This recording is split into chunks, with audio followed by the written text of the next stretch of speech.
Alkisah di sebuah desa di daerah Jawa Tengah hidup seorang janda parubaya yang bernama Mbok Srini. Sejak ditinggal oleh suaminya beberapa tahun, ia hidup kesepian. Ia sangat mengharapkan kehadiran seorang anak, namun sayangnya harapan itu pupus karena suaminya telah meninggal dunia. Mbok Srini hanya dapat menunggu keajaiban untuk bisa memiliki anak. Ia berharap keajaiban terjadi padanya dengan selalu berdoa siang dan malam kepada Tuhan Yang Maha Kuasa agar dapat diberikan anak. Pada suatu malam, harapan itu datang lewat mimpinya. Dalam mimpinya, Mbok Srini didatangi sesosok raksasa yang menyuruhnya pergi mengambil sebuah bungkusan di bawah pohon besar di hutan tempat biasanya ia mencari kayu bakar. Saat terbangun di pagi hari, Mbok Srini hampir tidak percaya dengan mimpinya semalam. Mungkinkah keajaiban akan benar-benar terjadi padaku? Namun, Mbok Srini berusaha menghilangkan keraguan hatinya. Dengan penuh harapan, ia bergegas menuju ke hutan yang ditunjuk oleh raksasa itu. Setibanya di hutan, ia mencari bungkusan yang berada di bawah pohon besar. Namun, ia justru sangat terkejut saat menemukan bungkusan yang dikiranya berisi seorang bayi. Tetapi isinya hanyalah sebutir biji timun. Hatinya pun kembali bertanya-tanya, apa maksud raksasa itu memberikan sebutir biji timun? Ucap Mbok Srini dengan bingung. Di tengah kebingungannya, tanpa disadari ada sosok raksasa berdiri di belakangnya sambil tertawa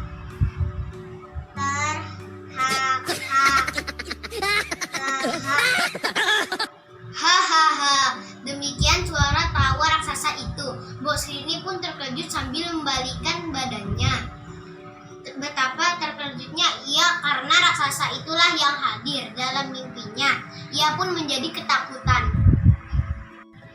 Ampun Tuan raksasa, jangan memakan aku masih ingin hidup. Mbok Srini memohon dengan muka pucat. Jangan takut, hai perempuan tua, aku tidak akan memakanmu. Bukankah kamu menginginkan seorang anak? Tanya raksasa itu. Benar Tuan raksasa, jawab Mbok Srini dengan gugup. Kalau begitu, segera tanam biji timun itu. Nanti kamu akan mendapatkan seorang anak perempuan. Tapi ingat, kamu harus menyerahkan anak itu kepadaku saat ia sudah dewasa. Karena anak itu akan kujadikan santapanku, ujar raksasa itu. Karena begitu besar keinginannya untuk memiliki anak, tanpa sadar Mbok Srini menjawab, baiklah raksasa, aku bersedia menyerahkan anak itu kepadamu. Setelah Mbok Srini selesai memberikan kesediaannya, raksasa itu pun menghilang. Kemudian ia segera menanam biji timun itu di ladangnya. Dengan penuh harapan, setiap hari ia merawat tanaman itu dengan baik. 2 bulan kemudian, tanaman itu pun mulai berbuah. Namun anehnya, tanaman timun itu hanya berbuah 1. Semakin hari, buah timun menjadi semakin besar, melebihi buah timun pada umumnya. Warnanya pun sangat berbeda karena berwarna kuning keemasan. Ketika buah timun sudah masak, Mbok Srini memetik timun yang berat dengan susah payah ke guguknya. Betapa terkejutnya ia ketika membelah buah timun itu. Ia melihat seorang bayi perempuan yang sangat cantik. Saat akan menggendongnya, bayi itu tiba-tiba menangis. Uang, uang, uang. Demikian suara bayi itu. Alangkah bahagianya hati Mbok Srini mendengar suara tangisan bayi yang sudah lama dirindukannya itu. Ia pun memberinya nama bayi itu Timun Mas. Cup cup cup, jangan menangis anakku sayang. Timun Mas, hibur Mbok Srini. Perempuan paruh baya itu tak dapat menyembunyikan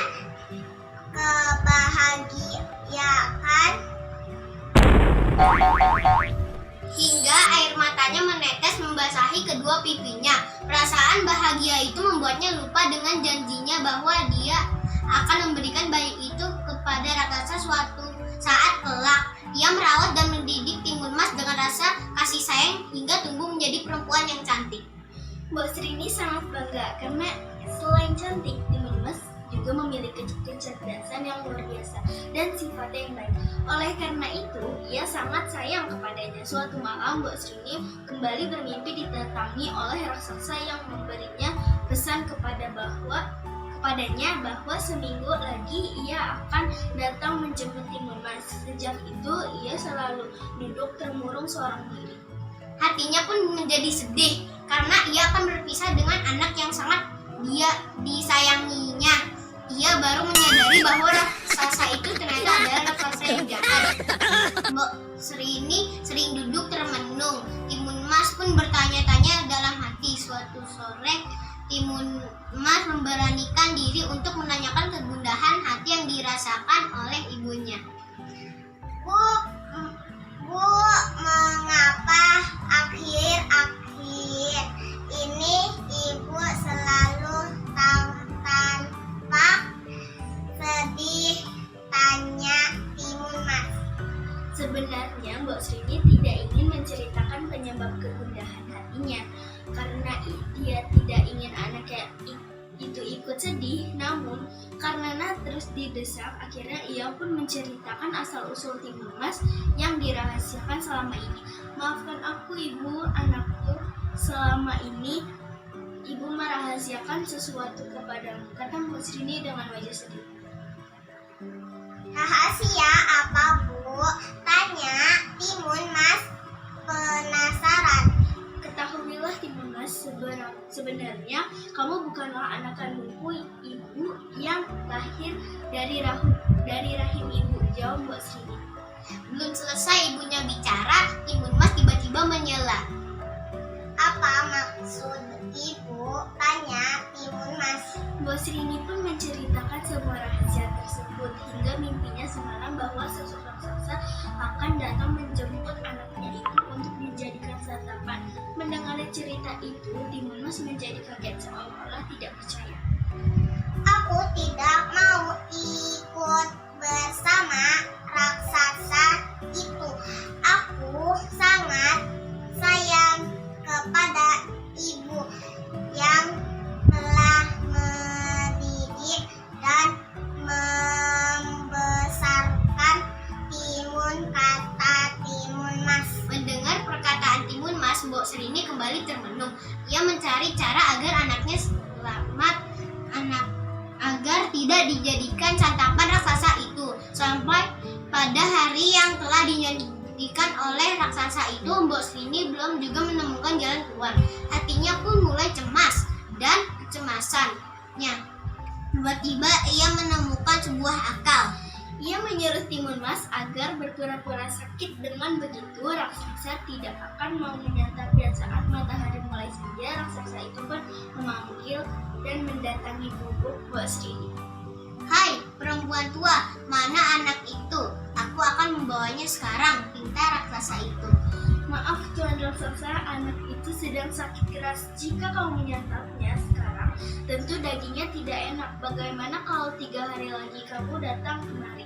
Saya akan menyembuhkan penyakit terlebih dahulu, ujuk Mbok Srini yang mencoba mengulur waktu hingga ia menemukan cara agar Timun Mas bisa selamat. Baiklah kalau begitu, tapi kamu harus berjanji akan menyerahkan anak itu kepadaku, kata raksasa itu. Setelah Mbok Srini berjanji, raksasa itu pun menghilang. Mbok Srini kembali bingung untuk mencari cara lain. Akhirnya ia menemukan cara yang untuk dapat menyelamatkan anaknya dari raksasa.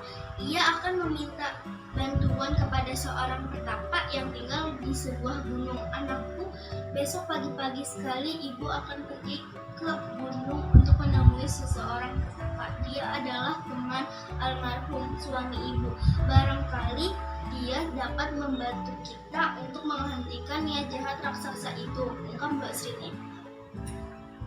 Benar, Bu. Kita harus membinasakan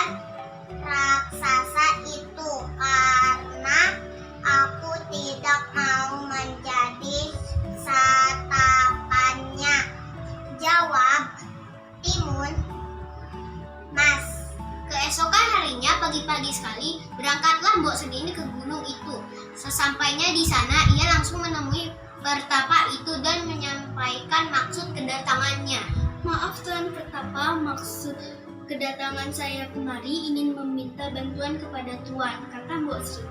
Apa yang bisa kubantu, Mbok Srini? Tanya Pertapa itu.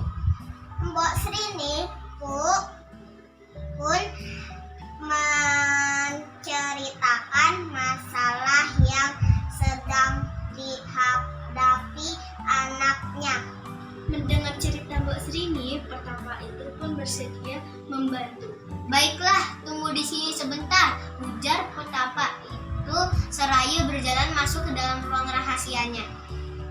Tak berapa lama Pertapa itu kembali sambil membawa 4 buah bungkusan kecil lalu menyerahkannya kepada Mbok Srini. Berikanlah bungkusan ini kepada anakmu. Keempat bungkusan ini masing-masing berisi biji timun, jarum, garam, dan terasi. Jika raksasa itu mengejarnya, suruh sebarkan isi bungkusan ini. Jelas Pertapa itu. Setelah mendapat penjelasan itu, Mbok Srini pulang membawa keempat bungkusan tersebut. Setiba di gubuknya, Mbok Srini menyerahkan keempat bungkusan itu dan menjelaskan tujuan kepada Timun Mas. Kini hati Mbok Srini mulai agak tenang karena anaknya sudah mempunyai senjata untuk melawan raksasa itu. 2 hari kemudian, raksasa itu pun datang untuk menagih janjinya kepada Mbok Srini. Ia sudah tidak sabar lagi ingin membawa dan menyantap daging timun mas. Hai perempuan tua, kali ini kamu harus menepati janjimu.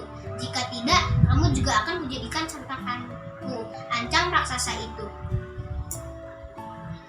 Mbok Srini tidak gentar lagi menghadapi ancaman itu. Dengan tenang, ia memanggil Timun Mas agar keluar dari dalam gubuk. Tak berapa lama, Timun Mas pun keluar lalu berdiri di samping ibunya. Jangan takut anakku, jika raksasa itu akan menangkapmu, segera lari dan ikuti petunjuk yang telah kusampaikan kepadamu. Mbok Srini membisik Timun Mas.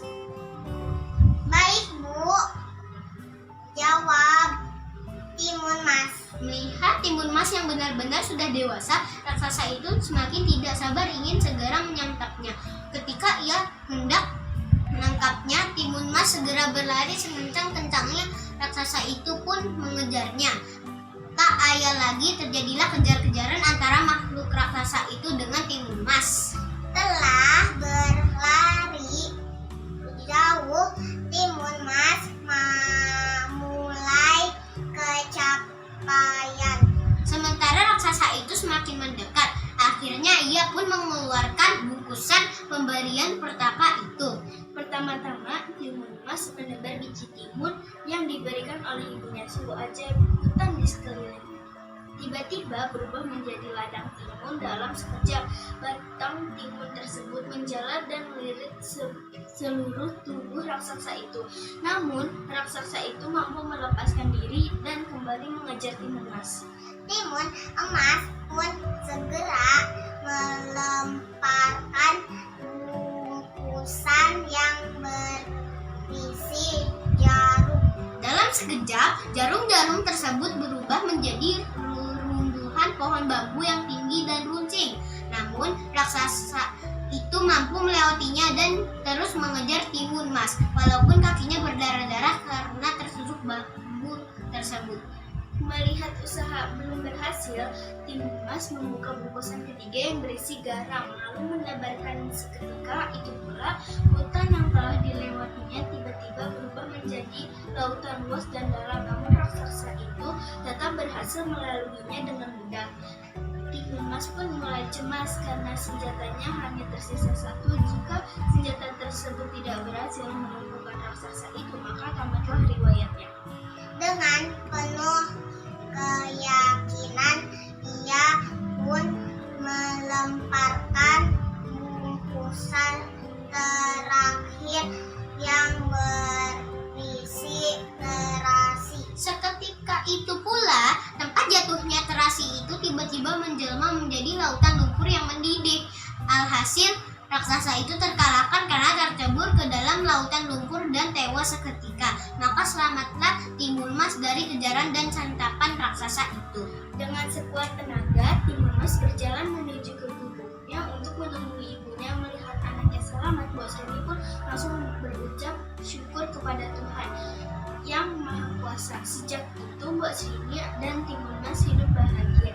Nah, itulah dongeng Timun Mas. Kisah di atas dapat menjadi pelajaran bagi anak untuk selalu ingat bahwa orang yang punya niat jahat seperti raksasa akhirnya akan mendapatkan celaka. Selain itu, mengingatkan anak segala rintangan dalam hidup dan diselesaikan dengan baik jika dilakukan dengan usaha dan bekerja keras. Terima kasih.